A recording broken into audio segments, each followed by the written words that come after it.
اللي هو 500,000 دولار عن طريق يسهل عليه يصرف خدمات وبالغ اللي قررها وزاره الصحه او الهيئه لدفع كل من الكبار. كل العمليه هذه حتكون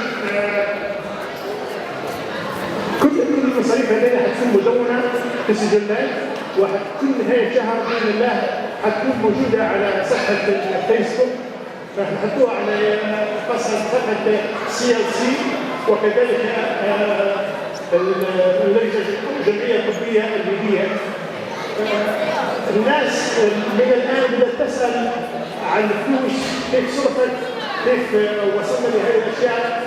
ارجوكم تعطونا فتره شهر باش تجمعوا كل المعلومات. في نهايه مارس حنسقطوا الشهر، في بدايه ابريل باذن الله حتكون عندكم كل المعلومات الماليه، حنقوم بالعمل بكل شفافيه.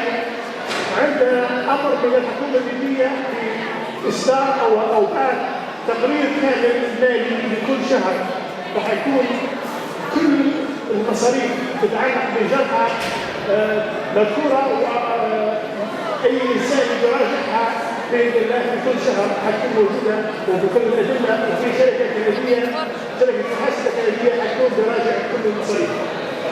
وان شاء الله هذا حتكون فرصه ممتعه. اعطونا فرصه بس نعيش اول البيت وحتى توصلوا المعلومات. شكرا.